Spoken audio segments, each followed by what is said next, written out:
जय गुरु। एक और दिन हम तैयार हैं चैप्टर नंबर 19 के लिए। हम इस पाठ को शुरू करें उससे पहले मैं अपना इंट्रोडक्शन दे देती हूँ। मेरा नाम है नीलम कुमार, मैं योगा ट्रेनर हूँ, क्रिया योगा की प्रैक्टिशनर भी हूँ। इस बुक के सभी चैप्टर्स एक प्लेलिस्ट में डाल दिए गए हैं। आप फर्स्ट चैप्टर से लेके अब तक के सारे चैप्टर्स वहाँ सीक्वेंस वाइज देख सकते हैं। तो वो जो प्लेलिस्ट है वो इसी वीडियो के डिस्क्रिप्शन में आपको मिल जाएगी। तो आज का हमारा चैप्टर है चैप्टर नंबर 19, कश्मीर यात्रा में बाधा। पिताजी, मैं गर्मी की छुट्टियों में गुरुदेव और 4 मित्रों को लेकर हिमालय की तलहटी में स्थित पहाड़ियों के क्षेत्र में जाना चाहता हूँ। क्या आप मुझे कश्मीर के 6 रेलवे पास और यात्रा में खर्च के लिए पर्याप्त रुपए देंगे? पिताजी ठहाका मारकर हंसने लगे। यह तीसरी बार है कि तुम मुझे फिर वही कहानी सुना रहे हो और अंतिम क्षण में श्री युक्तेश्वर जी जाने से मना कर देते हैं। मतलब पहले भी वो 2 बार ट्राई कर चुके थे लेकिन नहीं जा पाते, तो वो कह रहे हैं कि देख लो, ये तीसरी बार तुम मुझसे कह रहे हो, तीसरी बार तुम फिर हिमालय जाना चाहते हो और तुम्हारे ही गुरुजी फिर तुम्हें मना कर देते हैं जाने से। यह सच है पिताजी, लेकिन यदि मैं उन्हें यह बता दूं कि मैंने आपसे पासेस भी ले लिए हैं तो किसी कारण से मुझे लगता है कि वे इस बार यात्रा के लिए राजी हो जाएंगे। उन्होंने मुझे 6 पास और 10-10 रुपए के नोटों की गड्डी थमा दी और साथ में कहा, मैं नहीं समझता कि यात्रा के लिए प्रत्यक्ष सहारों की आवश्यकता पड़ेगी, परंतु फिर भी इन्हें अभी रख लो। प्रत्यक्ष सहारा मतलब कि इन पैसों की, क्योंकि टिकट जाने की आने की सब उन्होंने करवा दी थी, तो उन्होंने बोला कि वैसे ज़रूरत नहीं पड़ेगी पैसों की, पर फिर भी तुम रख लो। उसी दिन दोपहर को मैंने श्री युक्तेश्वर जी को वह खजाना दिखा दिया। खजाना मतलब कि पासेस, परंतु उनके शब्द गोलमोल थे। मैं जाना तो चाहता हूँ पर देखेंगे। मैंने जब कन्हई को साथ चलने के लिए कहा तब भी वे कुछ नहीं बोले। मैंने 3 अन्य मित्रों को भी साथ चलने को कहा, राजेंद्र नाथ, ज्योतिन आईडी और एक अन्य लड़का। प्रस्थान के लिए अगले सोमवार का दिन तय था। सोमवार को प्रातः ही मैं सामान के साथ श्री रामपुर पहुंच गया, मतलब आश्रम में। आश्रम के द्वार पर ही राजेंद्र से भेंट हो गई। गुरुदेव तो टहलने गए हैं, उन्होंने जाने से मना कर दिया है। मुझे जिद चढ़ गई। मैं पिताजी को अपनी तीसरी यात्रा का मजाक उड़ाने का अवसर नहीं दूंगा। चलो हम लोग ही चलते हैं। मतलब उसे क्या, राजेंद्र बोल रहा है कि गुरुदेव ने तो मना कर दिया है, तो बोल रहा है चलो ठीक है अपन ही चलते हैं। राजेंद्र मान गया। मैं किसी नौकर को ढूंढने के लिए आश्रम से निकल पड़ा। अब इनको क्या, साथ में कोई ऐसा भी चाहिए जो इनको रास्ते में कुछ बना दे, खिला दे, तो कह रहे हैं किसी नौकर को ढूंढने के लिए आश्रम से निकल पड़ा। मैं जानता था कि गुरुदेव नहीं जाएंगे तो कन्हई भी नहीं जाएगा। कन्हई कौन है? जो गुरुदेव की मदद करता है, और सामान की देखभाल के लिए कोई ना कोई तो चाहिए ही था। मेरे मन में बिहारी का ख्याल आया। वह हमारे घर में नौकर था। अब वह श्री रामपुर में एक शिक्षक के यहाँ नौकरी कर रहा था। गिरजाघर के सामने गुरुदेव से भेंट हो गई। गुरुजी, मुझे पता चला कि आप और कन्हई यात्रा में शामिल नहीं होंगे। मैं बिहारी को खोजने जा रहा हूँ। पिछले साल वह कश्मीर देखने के लिए बहुत उत्साहित था। बिना मजदूरी के शायद सेवा के लिए वो तैयार था। हाँ, मुझे याद है, फिर भी मुझे नहीं लगता कि बिहारी जाना चाहेगा। गुरु आगे बढ़ गए। बिहारी घर के आंगन में ही था। मुझे देखते ही वह मेरी ओर आया, परंतु जैसे ही मैंने कश्मीर की बात छेड़ी उसकी मुस्कुराहट हवा हो गई। उसने क्षमा मांगी और घर के भीतर चला गया। मैं आधे घंटे तक वहीं खड़ा रहा कि बिहारी मेरे साथ आने की तैयारी कर रहा होगा। आखिर मैंने द्वार पर दस्तक दी। बिहारी तो आधे घंटे पहले ही पीछे की सीढ़ी से कहीं चला गया है, एक आदमी ने बताया।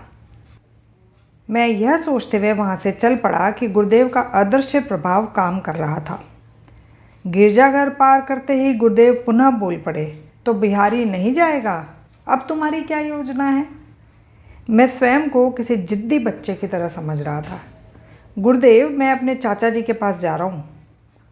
वे अपने नौकर लालधारी को मेरे साथ भेज देंगे। मुझे नहीं लगता वहाँ जाने पर तुम्हें कोई खुशी होने वाली है, मतलब चाचा जी के वहाँ जाने पर। मैं कचहरी में जा पहुँचा। चाचा शारदा घोष ने जो कि सरकारी वकील थे, प्रेम से मेरा स्वागत किया। मैं आज ही कुछ मित्रों के साथ कश्मीर जा रहा हूँ, मैंने उन्हें बताया। मुकुंद, यात्रा को आरामदायक बनाने के लिए मैं कुछ कर सकता हूँ। Okay, sorry. मैं आज ही कुछ मित्रों के साथ कश्मीर जा रहा हूँ, मैंने उन्हें बताया। तो चाचा जी बोले, मुकुंद, यात्रा को आरामदायक बनाने के लिए क्या मैं तुम्हारे लिए कुछ कर सकता हूँ? चाचा जी, लालधारी को मेरे साथ भेज पाओगे? चाचा जी गुस्से से चीख उठे, स्वार्थी लड़के, तुम्हारी मति मारी गई है? अपनी इस मटर गश्ती पर तुम नौकर को लेकर जाओगे, और वो भी मेरे नौकर को? तो मेरा काम कौन करेगा? यह सोचते हुए कि नरम स्वभाव के चाचा जी के रवैये में परिवर्तन अगम्य रहस्यों से पूर्ण दिन का एक और रहस्य है। मतलब कि पूरे दिन में सुबह से इतने सारे सीक्रेट्स एक एक करके निकल रहे ना। पहले गुरुजी नहीं जा रहे, फिर उनका जो नौकर है वो नहीं जा रहा, फिर जिसका सोचा था बिहारी वो नहीं जा रहा, अभी इनका नौकर लालधारी वो मना कर रहा है, फिर ऊपर से चाचा जी को गुस्सा आ गया। तो कह रहे हैं कि ऐसे लग रहा था आज पूरा का पूरा दिन बहुत सारे रहस्यों से भरा हुआ है। जिस चाल से मैं कचहरी से बाहर निकला उसमें शीघ्रता अधिक थी। मतलब कि जिस स्पीड से मैं गया था उससे डबल स्पीड से मैं बाहर आ गया। मैं आश्रम लौट आया। मेरे मन में यह विश्वास जोर पकड़ रहा था कि गुरुदेव के रवैये के पीछे कोई गहन उद्देश्य अवश्य है। मेरा मन ग्लानि से भर आया। मुकुंद, क्या तुम थोड़ी देर मेरे साथ यहाँ नहीं रहोगे? श्री युक्तेश्वर जी पूछ रहे थे। राजेंद्र और बाकी लोग आगे जाकर कोलकाता में रुक सकते हैं। मतलब गुरुदेव जो है उन्होंने बोला कि थोड़ी देर मेरे साथ बैठ जाओ, और जो राजेंद्र और बाकी लोग तुम्हारे साथ जा रहे हैं उनको पहले भेज दो, फिर तुम चले जाना कोलकाता में, वो तुम्हारे लिए रुक जाएंगे। कोलकाता से कश्मीर के लिए शाम को छूटने वाली गाड़ी पकड़ने के लिए बहुत समय मिलेगा। मतलब श्री रामपुर से कोलकाता जाना पड़ता है, तो बोल रहे हैं कि इनको तो जाने दो, बैलगाड़ी या किसी से जाते होंगे, तो तुम बाद में चल जाना, फिर कोलकाता में तुम सब इकट्ठे ही चले जाना। गुरुदेव, मैं आपके बिना नहीं जाना चाहता, मैंने कहा। मेरे मित्रों ने घोड़ा गाड़ी मंगवाई और सामान सहित चले गए। कन्हाई और मैं चुपचाप अपने गुरुदेव के चरणों में बैठ गए। आधे घंटे बाद गुरुदेव उठे और भोजन कक्ष की ओर चल दिए। कन्हाई, मुकुंद का खाना परोस दो, ट्रेन का समय हो रहा है। अचानक मुझे उल्टी आने लगी, मिचली आने लगी और पेट में मरोड़ के साथ भयंकर शूल उठने लगा, दर्द होने लगा। यातना इतनी तीव्र थी कि जैसे मुझे अचानक नर्क कुंड में फेंक दिया गया हो। लड़खड़ाते कदमों से मैं गुरुजी की ओर बढ़ने लगा और उनके सामने जाकर ढह गया। वे एक एशियाटिक कालरा के सब लक्षण थे। श्री युक्तेश्वर जी और कन्हाई मुझे उठाकर बैठक खाने में ले गए। मैं चीख उठा, गुरुदेव, मैं अपना जीवन आपके चरणों में समर्पित करता हूँ। श्री युक्तेश्वर जी ने मेरा सिर गोद में रख लिया और सहलाते हुए बोले, तुम यदि स्टेशन पर होते तो क्या होता? मुझे विचित्र प्रकार से तुम्हारी देखभाल करनी पड़ी क्योंकि यात्रा के विशिष्ट समय के बारे में मेरे निर्णय पर तुमने शक किया। आखिर मेरी समझ में आ गया, कदाचित ही सिद्ध पुरुष अपनी शक्तियों का खुला प्रदर्शन करना उचित समझते हैं। मतलब ये कह रहे हैं कि ऐसा भी तो हो सकता था ना कि मैं टिकट जब लेकर गया तो उसी वक्त गुरुजी बोलते कि मुझे मेरे चमत्कार से या मेरे अनुभव से पता चल रहा है उस दिन तुम्हारी तबीयत खराब होगी और ये होगा और वो होगा और तुम ये कर दो वो कर दो। तो वो कह रहे हैं कि ये सब कुछ जो सिद्ध पुरुष होते हैं, जो रियल के सिद्ध पुरुष होते हैं, वो ये सब चमत्कार दिखाना या करना इतना मतलब कि अच्छा नहीं मानते, मतलब उसका खुला प्रदर्शन नहीं करते। आखिर मेरी समझ में आ गया कि कदाचित ही सिद्ध पुरुष अपनी शक्तियों का खुला प्रदर्शन करना उचित समझते हैं। इसलिए उस दिन की घटनाएं किसी भी मनुष्य को स्वाभाविक जान पड़ती। मतलब हम सबको भी लग रहा ना कि ठीक है, नेचुरल है, इसने भी मना कर दिया, उसने भी मना कर दिया, चाचा जी भी गुस्सा हो गए। मेरे गुरुदेव का हस्तक्षेप इतने सूक्ष्म स्तर पर हो रहा था कि उसका पता चलना भी असंभव था। अब क्योंकि ये स्पिरिचुअल प्रैक्टिसेस कर रहे थे तो इनको पता चल रहा था कि किस तरीके से धीरे धीरे सारी घटनाएं हो रही थी। हल्का सा हिंट तो गुरुजी दे ही रहे थे ना कि बिहारी भी शायद ना माने, या चाचा जी के भी तुम जाओगे तो वो शायद तुम्हें खुशी नहीं होगी, तो हल्का हल्का हिंट तो वो दे ही रहे थे। उन्होंने बिहारी, मेरे चाचा और राजेंद्र तथा अन्य लोगों के माध्यम से इच्छा शक्ति को कार्यान्वित किया था। मुझे छोड़कर शायद हर किसी ने परिस्थितियों को तर्क संगत और सामान्य समझा था।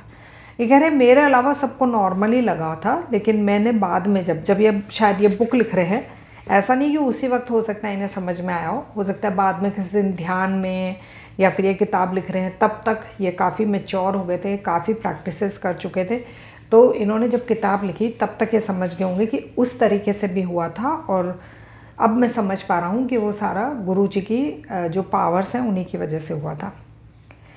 श्री युक्तेश्वर जी ने डॉक्टर को बुला लाने और चाचा जी को सूचित करने के लिए कन्हई को भेज दिया। मैंने विरोध दर्शाते हुए कहा, गुरु जी मुझे केवल आप ही ठीक कर सकते हैं, मैं किसी भी डॉक्टर की शक्ति से बाहर जा चुका हूँ। मेरे गुरुदेव के शब्द निकलते ही तीव्र वेदना अचानक गायब हो गई। मैं उठकर बैठ गया। डॉक्टर वहाँ आए, उन्होंने जांच की कि तुम्हारा संकट टल गया है। उन्होंने कहा टेस्ट के लिए कुछ नमूने ले जाता हूँ। प्रातःकाल में ही डॉक्टर आ गए। मैं स्वस्थ चित्त बैठा हुआ था। उन्होंने कहा तुम तो इस प्रकार बैठे हो जैसे मृत्यु पास फटकी भी नहीं हो। परीक्षण से जब पता चला कि तुम्हें एशियाटिक कालरा हो गया है तो तुम्हें जीवित देखने की बहुत कम आशा थी। तुम बहुत भाग्यवान हो कि तुम्हें रोग निवारण की देवी शक्ति से संपन्न गुरु मिले हैं। मतलब डॉक्टर कह रहे हैं कि तुम्हारी रिपोर्ट से पता चल रहा है कि बहुत मतलब कि भयंकर अटैक था और तुम मर भी सकते थे। जब डॉक्टर निकल रहे थे तो राजेंद्र और आरडीबी आ पहुँचे। ये दोनों वो हैं जो कोलकाता के लिए चले गए थे। डॉक्टर और मेरे मुरझाए चेहरों पर दृष्टि पड़ते ही उनके चेहरों पर रोष के भाव सहानुभूति में बदल गए। मतलब ये दोनों जब वापस लौटे तब इन्हें पता चला ना कि भाई ये क्यों नहीं आया। उस समय में फ़ोन तो होते नहीं थे कि भाई मैं नहीं आ रहा हूँ तुम वापस लौट आओ। अब ये जब पहुँचे नहीं तो वो दोनों तीनों दोस्त जो थे वो वापस लौट कर आए, क्योंकि इनके बिना वो गए नहीं, पास है इसी के पास थे। तो वापस लौट कर आते हो तो उनके मन में बहुत गुस्सा था कि हम जाएंगे तो इससे पूछेंगे, मुकुंद से पूछेंगे कि तुमने ऐसे चीट क्यों करा, हमें भेज दिया और खुद आए नहीं। तो जैसे उसने देखा कि भी मुकुंद भी बहुत बीमार है और गुरुजी का चेहरा भी उतरा हुआ है, तो उनका जो गुस्सा था वो सहानुभूति में बदल गया। गुरुदेव, मैंने कहा 12 वर्ष की आयु से मैंने हिमालय जाने का कई बार असफल प्रयास करा है। अब मुझे विश्वास हो गया है कि आपके आशीर्वाद के बिना देवी पार्वती मुझे आने नहीं देंगी। ये इनका लास्ट सेंटेंस है। और इसके बाद का जो चैप्टर है हमारी कश्मीर यात्रा, मतलब कि फिर वो गए फाइनली गुरुजी की परमिशन के बाद में वो हिमालय गए। तो जी आज का ये चैप्टर ख़त्म होता है। वीडियो पसंद आई हो तो लाइक कर दीजिए, चैनल पे पहली बार आए हैं तो सब्सक्राइब कर दीजिए। जय गुरु।